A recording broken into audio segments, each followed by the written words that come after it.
hoje nós vamos estudar sobre a cruz.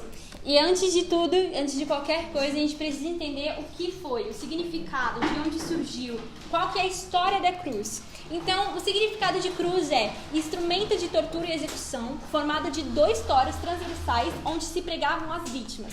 O segundo significado é a paixão e morte de Cristo, que é o que nós vamos trabalhar, hoje. E cruz, em latim, significa pregado numa cruz. Amém? E por que eu pedi isso aqui? Por quê? Porque hoje nós vamos trabalhar, não dá pra ver nada, tentamos, mas a cruz, ela surgiu no século 4 antes de Cristo, ok? E como que ela surgiu? Foi na época dos assírios, ok? E assírios e babilônicos. Foi criado pelos assírios e babilônicos? Isso. Foi mais utilizado, E foi mais utilizado pelos persas. Vocês que estudam aí pro vestibular ouvem bastante esse nome. E pra que eles criaram isso? Por que eles fizeram isso? Eles guerreavam muito nessa época entre si. Então, a cruz era um instrumento de tortura para alguns soldados. Porém, com o passar do tempo, ela foi considerada a pior morte. Literalmente, passando de decapitação e passando também de cremação. Então, você ser pregado numa cruz era pior do que cortarem a sua cabeça e do que te queimarem no fogo. Então, para vocês entenderem a profundidade disso, era considerada a pior morte. E por que será que Jesus teve que enfrentar a pior morte por nós? Vocês já pararam para se perguntar nisso? Números 21, do 4 ao 9. Desculpa, gente. Partiram eles do Monte Or pelo caminho do Mar Vermelho, para contornarem a terra de Edom. Mas o povo ficou impaciente no caminho e falou contra Deus e contra Moisés, dizendo: Por que vocês nos tiraram do Egito para morrermos no deserto? Não há pão, não há água, e nós detestamos essa comida miserável. Então o Senhor enviou serpentes venenosas que morderam o povo, e muitos morreram. O povo foi a Moisés e disse: Pecamos quando falamos contra o Senhor e contra você. Ore pedindo ao Senhor que tire as serpentes do meio de nós.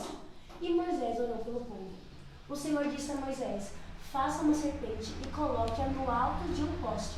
Quem for mordido e olhar para ela, viverá. Moisés fez então uma serpente de bronze e colocou num poste. Quando alguém era mordido por uma serpente e olhava para a serpente de bronze, permanecia vivo. Amém? Muitas vezes a gente lê, números, às vezes por ser um capítulo meio, maçante e tudo mais, a gente lê correndo e a gente esquece de olhar para os detalhes, sabe? E o que isso tem a ver com a crucificação de Cristo Jesus? Eu li uma frase esses dias que dizia assim: a serpente foi o meio de salvação usado por Deus para os israelitas que foram mordidos pelas serpentes no deserto. Jesus crucificado é o meio de salvação de Deus para todos aqueles que foram infectados mortalmente pelo veneno do pecado no deserto desse mundo caído. E eu fiquei olhando para isso e eu falei, cara, é isso. Sabe, muitas vezes a gente passa desapercebido por algo sem entender a profundidade que nele está, sabe? E Jesus, ele declarou: da mesma forma como Moisés levantou a serpente no deserto, assim também é necessário que o Filho do Homem seja levantado para que todo aquele que nele crê tenha a vida eterna. Lá na época do deserto, se vocês quiserem abrir o celular de vocês, eu mandei lá no grupo como que foi colocada a serpente de bronze.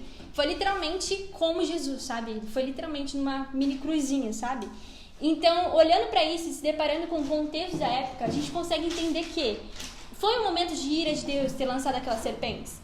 Foi um momento de ira de Deus também, depois, o pecado no mundo. Dando continuação na aula do Bosco, quando Adão foi lá, caiu e era necessário vir o segundo Adão. Então, esse momento de ira de Deus. E essas serpentes, eles picavam. E lá, depois de muitas mortes, Moisés, ele levantou uma serpente de bronze, que era assim, mais ou menos. Ele levantou uma serpente de bronze e falou: todo aquele que crê na serpente, olhar para a serpente e crê nela, viverá. E todo aquele que hoje olhar para Cristo, ele viverá. Porque está escrito na palavra: aquele que crê em mim terá a vida eterna. E Jesus, ele fala novamente isso. Eu vou ler de novo o versículo para vocês entenderem a profundidade que tem nesse capítulo. Da mesma forma como Moisés levantou a serpente no deserto, assim também é necessário que o Filho do Homem seja levantado, para que todo aquele que nele crê têm a vida eterna. Então, eu dei um exemplo aqui porque eu imaginei que ia vir mais teens, mas enfim. Por exemplo, eu não sei se alguém já fez essa brincadeira meio besta pra vocês, tipo, nossa, olha ali, olha aqui, tá suja a sua camiseta. Aí você pega e você olha. Por quê? Porque você acredita nisso. É um exemplo besta, mas você só vai olhar para aquilo se você crer, entende? Então, se você só vai olhar para Cristo, você só vai olhar para a cruz e para o significado dela se você crer realmente, entendeu? Então, aqueles que não olhavam não falava, não menciona na Bíblia aqueles que não olharam, mas eu imagino isso, que teve pessoas que não olharam porque desconfiaram ou não acreditaram. E aqueles que não acreditaram que a serpente poderia curar eles, realmente faleciam, entende? E é assim, aqueles que não olham para Cristo e entendem que Jesus ele pode curar a sua vida, que pode te salvar, realmente não é salvo. E convenhamos, né? Vamos falar a real. Então, eu mandei para vocês analisarem a imagem, e eu queria comentar com vocês e também fazer com que vocês escrevam todas essas profecias, porque foram 25 profecias que se cumpriram na cruz. E eu quero convidar vocês a observar cada uma delas. E antes de ler essas profecias, eu quero ler o que está escrito em Mateus 26, 5, 6. Está escrito assim: tudo isso, porém, aconteceu para que se cumprissem as escrituras dos profetas. Então, muitas vezes a gente olha para a cruz e fala, cara, mas precisava disso tudo. Hoje a gente vai entender o porquê precisou disso tudo, ok? Porque foi necessário, porque que era a cruz, porque foi a pior morte, enfim. Primeiro, a profecia que estava vendido por 30 moedas de prata. Isso aconteceu no momento de crucificação. Jesus, para quem não sabe, ele foi vendido por Judas por apenas 30 moedas de prata. E está lá na profecia em Zacarias 11, 12. Escrito: eu lhes disse, eu vou ler um pouquinho rápido, depois a gente vai mandar o arquivo para vocês, mas é só para, sabe, correr um pouquinho, porque são 25. Eu lhes disse, se vos parece bem, dai-me meu salário, e não deixai-o, pesaram, pois, por meu salário 30 moedas de prata, que está escrito em Zacarias. O cumprimento foi em Mateus 26, 14, 15, que está escrito assim: então, um dos 12, chamado Judas Iscariotes, indo ter com os principais sacerdotes, propôs: que me quereis dar, eu vos entregarei, e pagaram-lhes 30 moedas de prata. O segundo foi traído por um amigo, porque ele realmente foi traído por Judas. A gente já conhece, mas eu quero analisar onde está essa profecia na Bíblia. A profecia está em Salmos 55, 13, versículo dos 13 ao 15. Mas és tu, homem meu igual, meu companheiro, o meu íntimo amigo. Juntos andávamos, juntos nos entretínhamos. E íamos a multidão à casa de Deus. A morte os assaltate, e vivos desçam a cova, porque há maldade nas suas moradas e no seu íntimo. O cumprimento está em Mateus 26, do 49 ao 50, que é: e logo, aproximando-se de Jesus, lhe disse: salve, mestre, e o beijou. O versículo 50. Jesus, porém, lhe disse: amigo, para que me vieste? Nisso, aproximando-se dele, deitaram as mãos em Jesus e o prenderam. Então, 3. O dinheiro foi atirado pelo oleiro. Enfim. Então o Senhor me disse: arroja isso ao oleiro, esse magnífico preço em que fui avaliado por eles. Tomei as 30 moedas de prata e as arrojei na casa do Senhor. O cumprimento está em Mateus 27, que diz: então Judas, que o traiu... Você não falou a citação. Você não falou a citação. Estava em Zacarias 11, 13. E a profecia é o dinheiro que foi atirado para o oleiro. Gente, eu vou correr então, só falar os temas, tá? Para ir mais rápido. Pode ir? Tá tranquilo? Ok. Então vamos lá. Em Mateus 27, do 3 ao 5. Então vamos lá. Então Judas, que o traiu, vendo que Jesus fora condenado, tocado de remorso, devolveu as 30 moedas de prata aos principais sacerdotes e aos anciões, dizendo: pequei, traindo sangue inocente.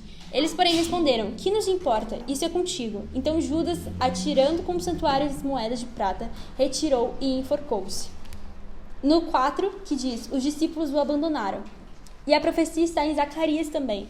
Esses profetas que falam muito sobre Jesus, eles são dados nome, né, para quem não sabe, eles são chamados de profetas messiânicos, que eles profetizam muito sobre a vinda de Jesus, sobre a vida de Jesus em si, sobre a crucificação, e tudo que Jesus viveu e completou aqui na Terra foi cumprimento das profecias desses antigos, que são os profetas messiânicos, tá bom?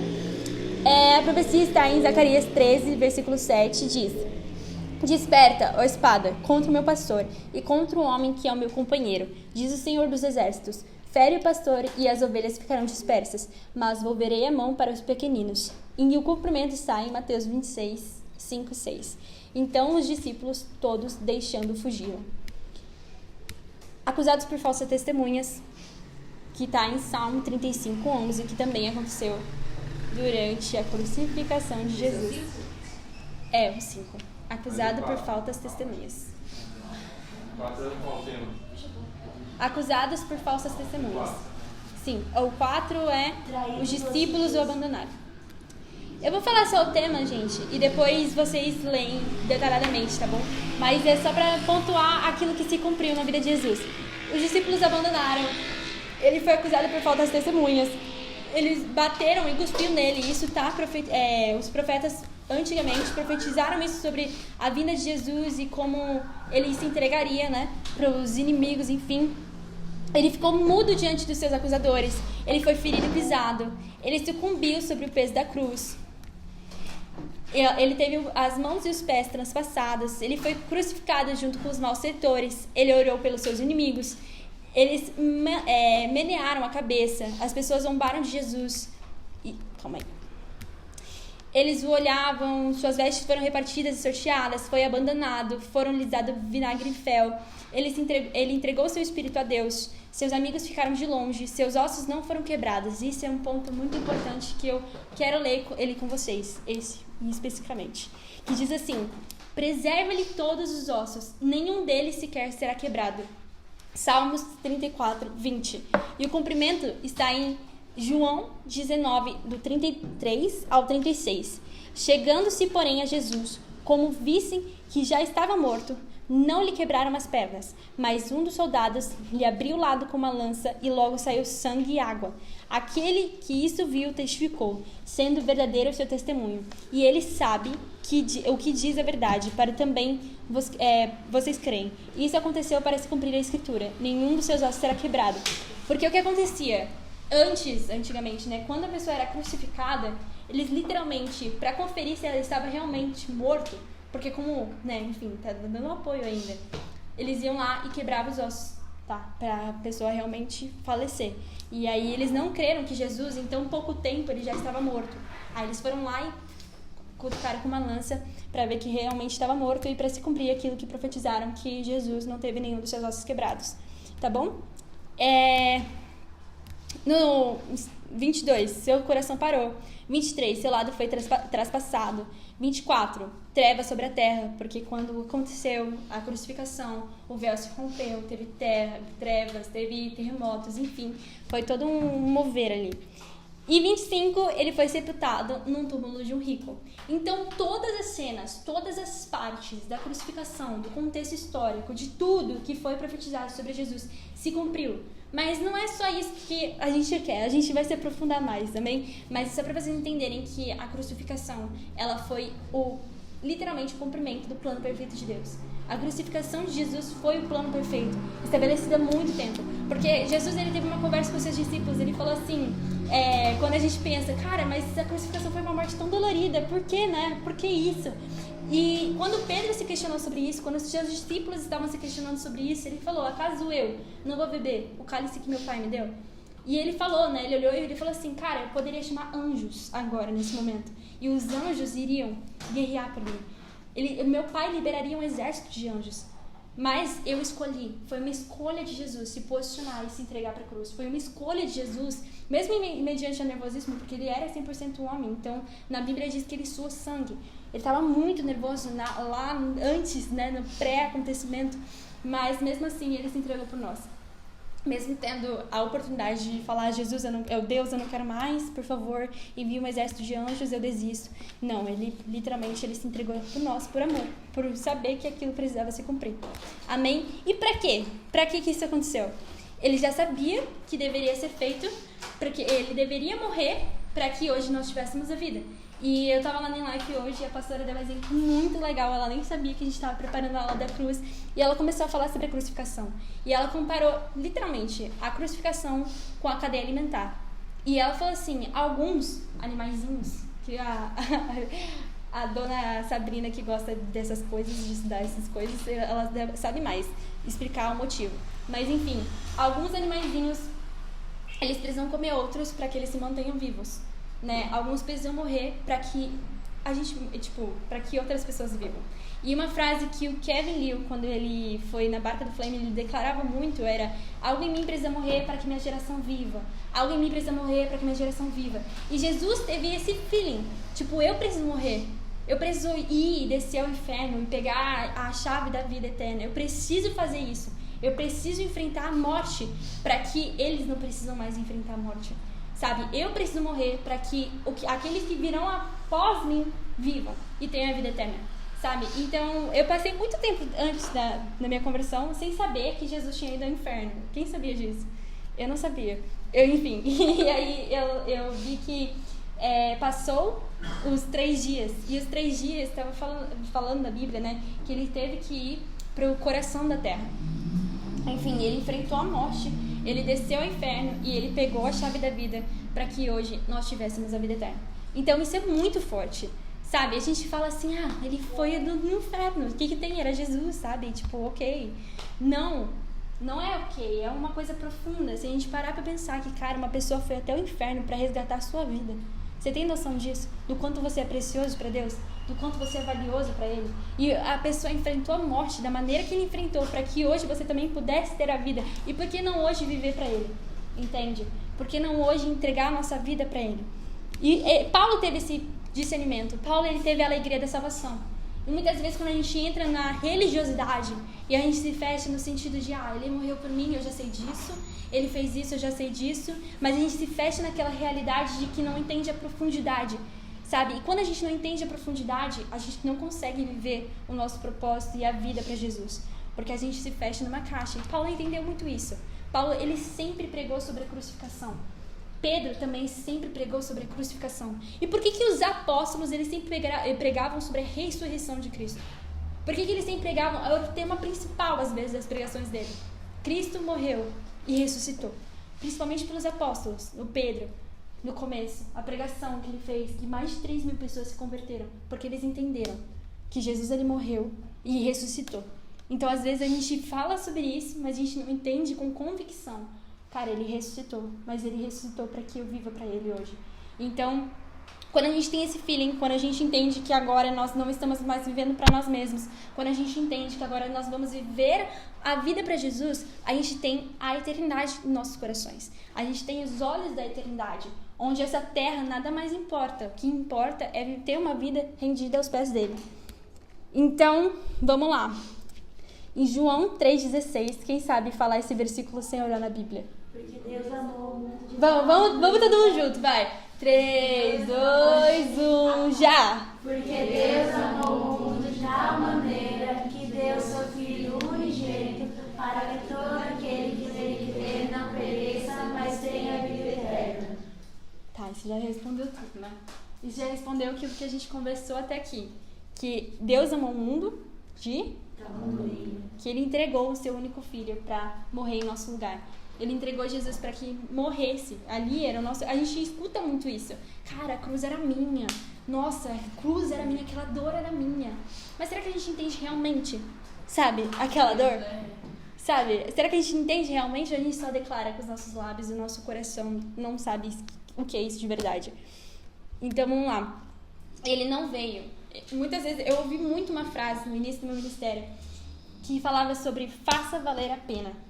Porque eu gostava muito daquela canção, vai valer a pena. E aí eu ficava cantando essa canção 24 horas por dia. E aí uma pessoa chegou em mim, determinadas pessoas, assim, falavam sempre a mesma coisa. Que é faça valer a pena. Faça valer a pena o sacrifício de Jesus por você. Faça valer a pena a morte dele. Faça valer a pena. Porque ele se entregou por você. Faça valer a pena. E aí eu comecei a entender como eu faria isso valer a pena. Sabe? O que eu tenho feito na minha vida hoje, que eu olho para o sacrifício de Jesus e eu falei, cara, valeu a pena. Jesus, ele ir lá, ele romper, ele me dá acesso à paternidade de Deus, que é uma coisa que a gente vai entrar daqui a pouco. Mas ele me dá acesso a dons espirituais, ele me dá acesso a, literalmente, o Espírito Santo. O que eu tenho feito valer a pena? Será que eu realmente tenho vivido como alguém que tem feito a crucificação, o sacrifício de Jesus, ele ter vindo na Terra, ter valido a pena? Sabe? E isso ficou literalmente na minha mente por muitos anos. E muitas vezes eu me pergunto isso. E eu quero trazer essa reflexão para que vocês entendam também que a cruz é uma reflexão diária, sabe? Literalmente, a gente precisa lembrar da cruz. Ele se entregou por inteiro, então eu vou me entregar por inteiro a ele. Ele se entregou por inteiro, então eu vou me entregar por inteiro. Assim como Paulo entendeu. E Paulo falava bastante disso. Cara, se ele se entregou por mim, eu vou viver minha vida pra ele. Porque morrer é lucro e o viver é Cristo. É isso, galera. Até bati um negocinho, enfim. E o papo agora é sobre filiação. Vamos lá? Eu quero que vocês abram comigo. Não precisa abrir não, eu vou falar. Ele veio para o que era seu, mas os seus não o receberam. Mas todos quantos o receberam, deu-lhes o direito de se tornarem filhos de Deus. Ou seja, aos que creem no seu nome, quais não nasceram do sangue, nem da vontade da carne, nem da vontade do homem, mas na de Deus. Enfim, esse versículo, ele dá o plom da nossa mente de várias coisas. Porque, para vocês que não sabem, ou nunca estudaram sobre isso, os judeus, eles não creem em Cristo. Tipo, eles creem que Jesus, ele foi um profeta, mas eles não creem na crucificação. Porque na mente deles, eles imaginavam que Jesus era literalmente uma pessoa que veio, fez grandes coisas por Deus aqui na Terra, mas ele não era o Cristo, o Messias esperado. Porque na mente deles, o Messias esperado viria como um rei. Ele governaria, sabe? Ele seria o papapá. E Jesus não. Jesus, ele veio como um filho de um carpinteiro. Jesus, ele veio onde ele não tinha nenhum lugar para ele nascer direito. Ele foi colocado numa manjedoura. Entende? Então, tipo assim, não era o que eles esperavam. Então, a frustração dos judeus fez com que eles não acreditassem no Messias, né? No Messias Jesus. Eles esperam ainda até hoje o Messias, mas na mente deles não é Jesus. Enfim. E existem sim judeus messiânicos, mas por que eu tô falando disso? Porque na época de Jesus também, ele veio para os judeus. E os judeus não o receberam, por exatamente pensar, tipo, cara, você não é o filho lá do José lá? Você não é o filho do carpinteiro? Não era você que estava fazendo minha mesa, minha cadeira? Agora, exatamente, agora você está falando que você é o Messias, que você é o Filho de Deus, que você vai estar sentado ao lado de Deus? Você não é o... Obrigada. Não era você que estava fazendo minha mesa? Você que consertou meu armário semana passada? Entende? E então, aqueles que eram dele, tanto é que quando você olha a história de Jesus, ele foi para Jerusalém, ele realizou milagres em Jerusalém, mas ele não ficou muito tempo lá, porque os seus não receberam. Então, tipo assim, Jesus, ele bateu as botas e foi para aqueles que o recebessem, sabe? E na Bíblia também diz muito isso, tipo, cara, eu vou entrar em um assunto nada a ver agora, mas é só pra complementar esse. Você vai pregar a todo mundo, você tem essa missão de ir pregar pra todo mundo, mas aqueles terão pessoas que não vão te receber. O Brasil, graças a Deus, é um país que, tipo, recebe muito bem, entender, né? Mas existem países que vão te olhar e falar, cara, nada a ver isso aí que você tá falando. Entende? Então, tipo assim, e ali você precisa bater as portas e ir embora, como Jesus fez. Jesus, ele não ficou persistindo daquilo que não dava fruto, naquilo que era literalmente jogar pérolas porcas. Então, e aí a gente volta pra cena da crucificação e a gente olha pra notícia, né, de que Jesus ressuscitou e tudo mais, e muitos ali também não aceitaram. Os próprios discípulos desconfiaram quando Jesus, ele ressuscitou. Tipo, quem foi ver ele primeiro? Foi as mulheres, a Maria. Maria viu que não estava mais ali, literalmente. E os anjos, eles estavam ali colocados em frente lá ao túmulo de Jesus, e um anjo, né? E falou, cara, por que você está procurando aqui? Ele não está mais aqui. Entende? E aí tem até aquela placa eu acho que é Israel, né? Que tem, não procure entre os mortos aquele que hoje vive. E eu acho muito lindo e profético isso, porque elas foram procurar, sendo que Jesus, ele já tinha profetizado sobre a ressurreição. Então nenhum deles compreenderam. Nenhum deles, era literalmente colocado um véu sobre o coração deles, porque eles não conseguiam compreender, né, esse milagre de Jesus.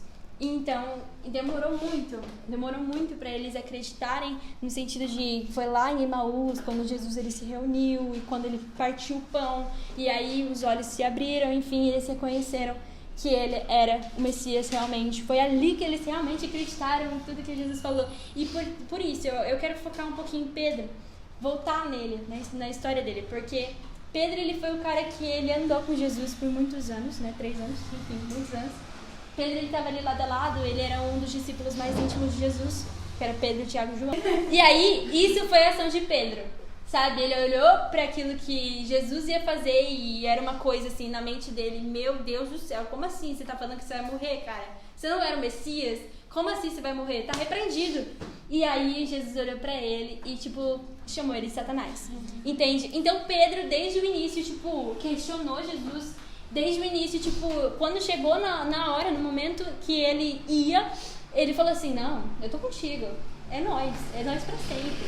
É nós hoje, é nós amanhã de novo.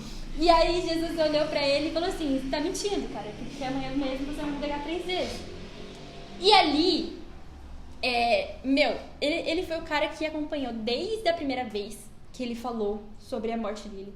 E ele falou que realmente, se isso fosse acontecer mesmo, ele estaria com ele. E Jesus, ele falou: cara, você não vai estar comigo. E mesmo ele entendendo que Jesus tinha acabado de falar pra ele que ele ia negar, ele negou. No outro dia lá, ele foi lá e falou: não conheço esse. Não conheço. Ele se deparou com a promessa se cumprindo. Ele se deparou com aquilo que Jesus estava falando. Ele se deparou com aquilo tudo e falou: meu Deus do céu, tá acontecendo. Tá acontecendo. E ele negou aquela situação. Então, desde o início, Pedro sempre foi aquele que negou. Desde a primeira vez ele negou a cruz. Sabe? Não, tá repreendido. Enfim, e ele foi negando.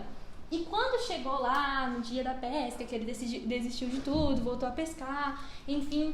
E quando Jesus se deparou com ele viu que era realmente Jesus. Ali, quando ele se deparou com a promessa, vindo em direção a ele, com a promessa, ela fritando os peixinhos, fazendo churrasco. Cara, de verdade, ele olhou para aquilo e falou: isso tudo foi real. Isso tudo foi real, até aqui foi real. Hoje eu entendo, ali eu entendi que ele realmente compreendeu a crucificação. Ali ele compreendeu qual era o sentido da vinda de Jesus. Porque ainda existia uma raiz meio judaica dentro dele, eu acredito, por ele ter rejeitado daquela maneira. Mas ali, naquele momento, eu creio muito que ele entendeu e compreendeu a crucificação de Jesus. Não foi, encontro, ele está vendo ele vivo. Não, ali ele entendeu a salvação. Ali ele entendeu a vinda do Messias. Entende? Então, por isso que as primeiras pregações de Jesus, ou de Pedro, e por onde ele andava, ele sempre pregava a ressurreição. Então, em todo lugar que ele ia, ele pregava a ressurreição. Todo lugar que ele ia, ele pregava a ressurreição. Então, quando a Bíblia diz que como que fala mesmo? Aquele que muito... muito errou, muito amou. Quem foi muito perdoado, muito ama. Exatamente isso. Eu tinha esquecido essa frasinha, mas enfim.